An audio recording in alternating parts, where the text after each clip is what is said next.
Hello दोस्तों, selection point के YouTube channel पर आपका बहुत बहुत स्वागत है। और मैं आशा करता हूं कि आप सब भी लोग अच्छे होंगे और पढ़ रहे होंगे।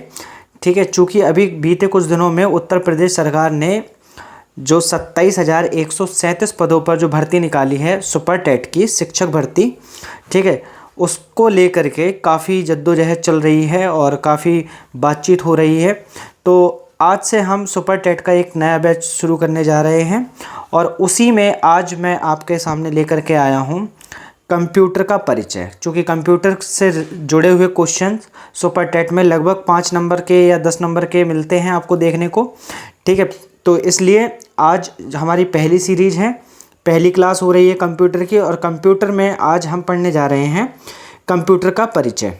ठीक है, तो देखिए कंप्यूटर का परिचय यही हमारा शीर्षक है। तो देखिए आज का युग कंप्यूटर का युग है। ठीक है, आजकल जो युग चल रहा है वो कंप्यूटर का युग है।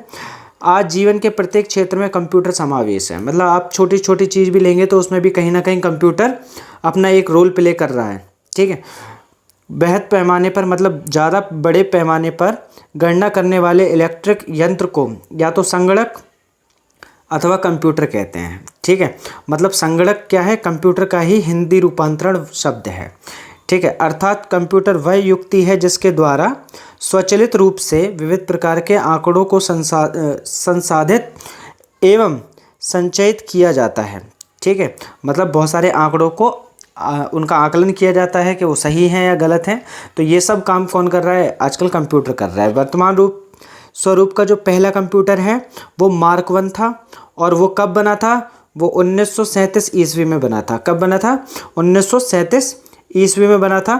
कंप्यूटर के कार्य, ठीक है, तो देखिए कंप्यूटर के अगर कार्यों की बात की जाए तो कंप्यूटर आजकल हर जगह मिलता है। अस्पतालों में कंप्यूटर है, रेलवे स्टेशन पे कंप्यूटर है। ठीक है, शेयर मार्केट में जितना भी काम हो रहा है वो सारा कंप्यूटर पे हो रहा है। ठीक है, तो अगर हम कंप्यूटर की बात करें तो कंप्यूटर आज हमारे दैनिक जीवन का एक हिस्सा बन के रह गया है। ठीक है, अगर हम मोबाइल यूज़ करते हैं तो वो भी एक मिनी कंप्यूटर की तरह ही यूज़ कर सकते हैं हम, और होता भी है। उसमें हम कंप्यूटर से रिलेटेड लगभग सारे काम कर सकते हैं। ठीक है, तो कंप्यूटर के जो प्रमुख तकनीकी कार्य हैं वो निम्नलिखित हैं कि आंकड़ों का संकलन या निवेशन करना। क्या करना, आंकड़ों का संकलन करना है, मतलब उसका आकलन करना है। उसको निवेशन मतलब उनको मिला जुला करके दिखाना है। आंकड़ों का संचय एवं आंकड़ों का संसाधन करना है, मतलब आंकड़ों को मिलाना है, जोड़ना है। ठीक है, और वो ईजिली सबको अवेलेबल हो जाए, तो ऐसा भी एक सुगम तरीका ढूंढना है। किसके द्वारा, कंप्यूटर के द्वारा। ठीक है, आंकड़ों या प्राप्त जानकारी का निर्गमन त्वरित चेष्टाओं के रूप में करना। मतलब अगर हमारे पास आंकड़े हैं, ठीक है, अब जैसे हम शेयर मार्केट में कुछ हमारे पास आंकड़े होते हैं तो उन्हीं के आधार पर हम अपनी इच्छाओं की पूर्ति करते हैं। ठीक है, शेयर मार्केट में पैसे लगाते हैं, फिर वहाँ से मुनाफा कमाते हैं। ये सब किससे हो रहा है, कंप्यूटर के जरिए ही हो रहा है। कंप्यूटर में 2 हिस्से होते हैं, एक होता है हार्डवेयर। हार्डवेयर के अंतर्गत कंप्यूटर के जो आंतरिक उपकरण हैं उनकी बात की जाती है। जैसे कि आप देख पा रहे होंगे, जैसे हम बात करें रैम, ठीक है, जिसको हम रैंडम एक्सेस मेमोरी कहते हैं। ठीक है, रोम, ठीक है, रोम जिसको हम रीड ओनली मेमोरी कहते हैं, और जैसे कि मदरबोर्ड होता है। ठीक है, तो ये सब जो है ये इसके हार्डवेयर पार्ट होते हैं। कंप्यूटर के हार्डवेयर पार्ट में क्या आता है, रैम हो गया, रोम हो गया, रैम हो गया, मदरबोर्ड हो गया, है ना। तो ये सब क्या होता है, ये इसके जो होते हैं वो सब हार्डवेयर पार्ट होते हैं। ठीक है, इसके अंतर्गत देखिए संसाधन एक एक आंतरिक स्मृति, ठीक है, जिसको हम रोम कहते हैं, रीड ओनली मेमोरी। ठीक है, बाह्य स्मृति मतलब जिसको हम रैम कहते हैं। क्या कहते हैं, रैम कहते हैं। ठीक है, ये सब चीज़ें इंक्लूड होती हैं हार्डवेयर के अंतर्गत। सॉफ्टवेयर में अगर हम बात करें कि सॉफ्टवेयर में कंप्यूटर को चलाने के लिए जो ऐप्स बनाए जाते हैं, ठीक है, जैसे कि आपने माइक्रोसॉफ्ट ऑफिस सुना होगा, ठीक है, और क्रोम सुना होगा, ठीक है, मोज़िला फायरफॉक्स सुना होगा। तो ये सब क्या है, ये सब इनके सॉफ्टवेयर हैं, मतलब जिनसे हम कंप्यूटर को चलाते हैं, या कंप्यूटर में हम जिस ऐप का यूज़ करते हैं तो उसे हम कंप्यूटर का सॉफ्टवेयर पार्ट कहते हैं। क्या कहते हैं, सॉफ्टवेयर पार्ट कहते हैं। अब इसमें देखिए कितनी सारी चीज़ें आ सकती हैं।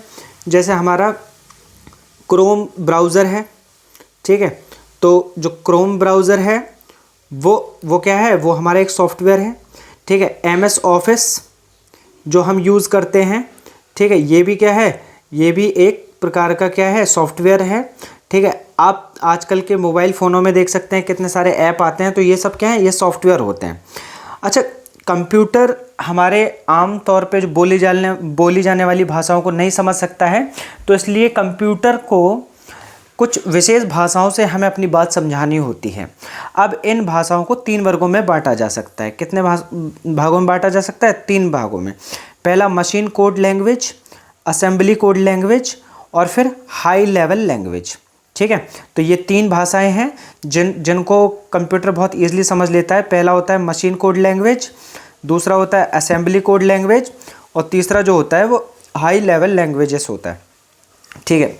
बात कर लेते हैं मशीन कोड लैंग्वेज की, ठीक है, जिसको हिंदी में कूट भी कहते हैं। क्या कहते हैं? कूट कहते हैं। तो देखिए, जो मशीन कोड लैंग्वेज होती है और ये 2 भागों में होती है। कितने भागों में होते हैं? इसके 2 भाग होते हैं। पहला होता है ऑपरेशन कोड, दूसरा होता है लोकेशन कोड। पहला क्या होता है? ऑपरेशन कोड, दूसरा होता है लोकेशन कोड, ठीक है। इन दोनों को 0 व 1 के क्रम समूहित कर व्यक्त किया जाता है। मतलब इन लैंग्वेजेस को अगर हमें लिखना है तो हम 0 और 1 का ही यूज़ करके उनको एक ऑर्डर में लेकर के तभी हम इनका यूज़ कर सकते हैं, ठीक है। तो जो कंप्यूटर समझता है वो 0 और 1 की लैंग्वेज ही समझता है, जिसको हम बाइनरी लैंग्वेज कहते हैं। क्या कहते हैं? जिसको हम बाइनरी लैंग्वेज कहते हैं। क्या कहते हैं? बाइनरी लैंग्वेज कहते हैं, ठीक है। तो बाइनरी लैंग्वेज जो होती है वो पूरी की पूरी 0 और 1 पर ही डिपेंडेंट होती है। किस पर डिपेंडेंट होती है? 0 और 1 पर। कंप्यूटर के आंतरिक प्रोग्रामर द्वारा कंप्यूटर को आदेश देने के लिए 0 व 1 के विभिन्न क्रमों का ही प्रयोग किया जाता है। मतलब कंप्यूटर के अंदर जब हमें उसे कोई निर्देश देना है तो ऑपरेटर के द्वारा 0 और 1 से बनी हुई किसी भी एक लैंग्वेज का यूज़ करना होता है, ठीक है। आगे देखते हैं। यह भाषा समयग्राही थी। मतलब यह भाषा ऐसी थी कि जिसमें बहुत समय लगता था, इसलिए इस भाषा को हटा करके इसकी जगह पर असेंबली लैंग्वेज या हाई लेवल लैंग्वेज का यूज़ किया गया। किसका? उच्च स्तरीय भाषाओं का प्रयोग किया जाने लगा, क्योंकि जो भाषा हम पहले यूज़ कर रहे थे, ठीक है, जिसको हम मशीन कोड लैंग्वेज कहते हैं, और तो ये क्या था, ये बहुत ज़्यादा टाइम टेकिंग था, इसमें बहुत ज़्यादा समय लगता था। इसलिए क्या हुआ, इसकी जगह पर असेंबली लैंग्वेज व हाई लेवल लैंग्वेजेस का यूज किया जाने लगा। आइए देखते हैं असेंबली भाषा क्या होती है, ठीक है। असेंबली लैंग्वेज क्या होती है? देखिए, इस भाषा में याद रखे जाने वाले कोडों का प्रयोग किया जाता है ताकि इसे आसानी से क्या किया जा सके, याद रखा जा सके। और ऐसे कोडों को नेमोनिन कोड कहा जाता है। क्या कहा जाता है? नेमोनिन कोड कहा जाता है। क्या कहा जाता है? नेमोनिन कोड कहा जाता है। नेमोनिन कोड कहा जाता है, ठीक है। जैसे कि एडिशन अगर आपको याद रखना है तो उसके लिए आप बस एक कोड याद रखेंगे ADD, ठीक है, जिसको हम ऐड कहते हैं। सब्ट्रैक्शन अगर आपको करना है तो उसके लिए आप याद रखेंगे SUB, ठीक है। अगर आपको जंप करना है, ठीक है, किसी एक फाइल से दूसरी फाइल पर, तो आप JMP याद रखेंगे, ठीक है, और वही इसका कोड हो जाएगा। क्लियर है? तो इस भाषा का प्रयोग जो है एक निश्चित संरचना वाले कंप्यूटर तक ही सीमित था। मतलब इसका जो प्रयोग किया जा सकता था वो उसके लिए एक स्पेसिफिक कंस्ट्रक्शन चाहिए किसी भी कंप्यूटर की, ठीक है, तब जा कर के इस भाषा का हम यूज कर सकते थे, ठीक है। इसीलिए इन भाषाओं को निम्न स्तरीय भाषा कहा गया। इस भाषा को क्या कहा गया? लो लेवल लैंग्वेज कहा गया। क्या कहा गया? Low level language. क्या कहा गया? Low level language. क्यों कहा गया इसको लो लेवल लैंग्वेज? क्योंकि ये क्या था, ये इसको यूज़ करने के लिए एक विशेष प्रकार के क्या चाहिए थे? कंप्यूटर चाहिए थे, जिनकी संरचना एक विशेष प्रकार की होनी चाहिए, जो इस लैंग्वेज को संभालने के लिए कैसे होने चाहिए? कैपेबल होने चाहिए, ठीक है। अगर बात की जाए उच्च स्तरीय भाषाओं की, ठीक है, तो उनमें देख लेते हैं। सबसे पहली बात कि उच्च स्तरीय भाषाओं के विकास का श्रेय IBM कंपनी को जाता है। किसको जाता है? IBM कंपनी को जाता है, ठीक है। फोर्ट्रॉन जो है नामक पहली उच्च स्तरीय भाषा का विकास इसी कंपनी के प्रयास से हुआ था। ठीक है, जो फोर्ट्रॉन करके एक लैंग्वेज है, जो कंप्यूटर लैंग्वेज है, इसका जो पहली बार आविष्कार हुआ था वो IBM कंपनी के सहयोग से हुआ था। इसके बाद सैकड़ों उच्च स्तरीय भाषाओं का विकास किया जा चुका है, जैसे HTML, C++, C लैंग्वेज। ठीक है, ये सब क्या है, ये उच्च स्तरीय भाषाएं हैं। ठीक है, तो इनका जो उपयोग अभी कोडिंग वगैरह में किया जाता है, जैसे HTML होता है, ठीक है, C++ होता है, ठीक है, C लैंग्वेज होता है, जावा आपने सुना होगा, ये जो जावा लैंग्वेज होती है ये भी क्या है, एक प्रकार की कोडिंग लैंग्वेज है। ठीक है, तो ऐसी कई लैंग्वेजेस का यूज किया जा चुका है। ठीक है, ये भाषाएं मनुष्य के बोलचाल और लिखने में प्रयुक्त होने वाली भाषाओं से काफ़ी करीब हैं, मतलब इतनी करीब हैं कि मतलब अगर हम अपनी कोई बात कहना चाहते हैं तो 0 और 1 की कोडिंग में, ठीक है, हम कंप्यूटर को निर्देश दे करके अपनी बात मनवा सकते हैं। ठीक है, तो आगे देखते हैं, कुछ उच्च स्तरीय भाषाओं पे हम नज़र डालेंगे। जैसे पहली भाषा है हमारे पास फोर्ट्रॉन। क्या है? फोर्ट्रॉन। कंप्यूटर की इस भाषा का विकास IBM के सौजन्य से J.W. बेकस ने 1957 ईस्वी में किया था। कब किया था? इस भाषा का आविष्कार जो है वो किसने किया था? IBM कंपनी के सौजन्य से J.W. बेकस ने 1957 ईस्वी में किया था। इस भाषा का जो अगला पॉइंट है, इस भाषा का गणितीय सूत्रों को आसानी से और कम समय में हल करने के लिए किया गया था। मतलब इसका जो विकास किया गया था वो इसलिए किया गया था कि गणित जो मैथमेटिकल्स फार्मूलाज थे, ठीक है, उनको ईजिली सॉल्व किया जा सके। ठीक है, और उसमें टाइम भी कम लगे। ठीक है, बात करते हैं दूसरी हाई लेवल लैंग्वेज का, जो लैंग्वेज है हमारी कोबोल। क्या है? कोबोल नाम की लैंग्वेज है। ठीक है, तो बात करते हैं कोबोल की। ठीक है, कोबोल वास्तव में कॉमन बिजनेस ओरिएंटेड लैंग्वेज का क्या है? संक्षिप्त रूप है, मतलब उसी का एक छोटा सा रूप है। किसका? इसका कॉमन बिजनेस ओरिएंटेड लैंग्वेज का। ठीक है, इसका ही क्या है, एक छोटा सा रूप है। ठीक है, इस भाषा का विकास व्यावसायिक हितों के लिए किया गया था। मतलब बिजनेस पर्पसेस के लिए इस लैंग्वेज का क्या किया गया? इस लैंग्वेज का विकास किया गया। इस भाषा की सक्रियता के लिए लिखे गए वाक्यों के समूह को क्या कहते हैं? पैराग्राफ कहते हैं। मतलब इस भाषा में जो भी वाक्य लिखे जाते हैं और अगर उनको एक साथ रखा जाता है, ठीक है, तो उनको हम पैराग्राफ कहते हैं। और सभी पैराग्राफ मिलकर एक सेक्शन बनाते हैं। क्या बनाते हैं? एक सेक्शन बनाते हैं। और सभी सेक्शन मिलकर के क्या बनाते हैं? डिवीज़न बनाते हैं। क्या बनाते हैं? डिवीज़न बनाते हैं। तो देखिए, सबसे पहली बात यहाँ पे एक क्रोनोलॉजी चल रही है कि सबसे पहले क्या होगा? सेंटेंस, जो कि इन भाषाओं में लिखा होगा। ठीक है, सेंटेंसेस होंगे और ये सारे सेंटेंसेस मिल करके क्या बनाएंगे? ये सारे सेंटेंसेस मिल करके पैराग्राफ बनाएंगे। ठीक है, पैराग्राफ बनाएंगे और उसके बाद ये सारे पैराग्राफ्स मिल करके क्या बनाएंगे? एक सेक्शन बनाएंगे। क्या बनाएंगे? एक सेक्शन बना देंगे। ठीक है, तो एक सेक्शन बना देंगे और सारे के सारे सेक्शन जो मिल करके, ठीक है, जितने भी सेक्शन है सब मिल करके क्या बनाएंगे? डिवीज़न बनाएंगे। क्या बनाएंगे? डिवीज़न को बनाएंगे। ठीक है, तो ये पूरी एक क्रोनोलॉजी चल रही है। ठीक है, किस तरीके से ये लैंग्वेज काम करती है। कोबोल में सबसे पहले कुछ सेंटेंसेस होते हैं। ठीक है, वो सेंटेंसेस का जब ग्रुप बनता है तो फिर उनको पैराग्राफ कहा जाता है। फिर पैराग्राफ का ग्रुप्स बनता है। ठीक है, तो उसको सेक्शन कहा जाता है। और जब सेक्शन मिलते हैं तो एक डिवीज़न कहा जाता है। उसको क्या कहा जाता है? डिवीज़न कहा जाता है। अब बात करते हैं बेसिक लैंग्वेज की। ठीक है, यह अंग्रेजी के शब्दों beginners of purpose symbolic instruction code का संक्षिप्त रूप है। ठीक है, किसका? Beginners all purpose symbolic instruction. ठीक है, तो इसका क्या है? ये एक शॉर्ट फॉर्म है बेसिक। ठीक है, अगर कोई पूछे बेसिक की फुल फॉर्म क्या है, तो beginners all purpose symbolic instruction code जो है वो इसकी क्या है? वो इसकी फुल फॉर्म है। किसकी? बेसिक की। ठीक है, बेसिक की फुल फॉर्म क्या हुई? Beginners all purpose symbolic instruction code.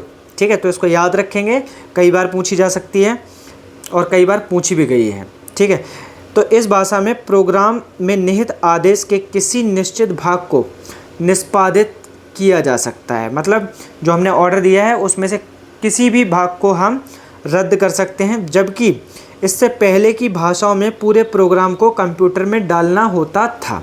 ठीक है, जबकि इससे पहले जो भी हमने लैंग्वेजेस पढ़ी हैं उसमें हम जो भी इंस्ट्रक्शन कंप्यूटर को दे रहे हैं वो पूरे के पूरे ठीक तरीके से देने होंगे।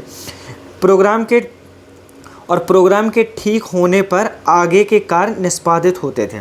ठीक है, अब जब प्रोग्राम ठीक होगा तभी आगे के काम हो पाएंगे, अदरवाइज़ आगे के काम नहीं हो पाएंगे। अब देखिए, बात करते हैं हमारी अगली लैंग्वेज जो है एल्गोल।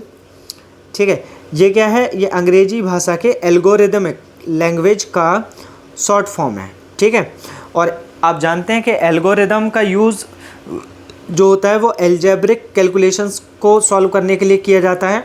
ठीक है, बीजगणितीय गणनाओं को करने के लिए किसका? एल्गोल का यूज़ किया जाता है। उसके बाद बात करते हैं पास्कल की। ठीक है, पास्कल भी क्या है? एक प्रकार की लैंग्वेज है। ठीक है, पास्कल यह एल्गोल का परिवर्धित रूप है। मतलब ये एल्गोल का ही कैसा है? ट्रांसफॉर्म फॉर्म है। ठीक है, ये क्या है? ट्रांसफॉर्म्ड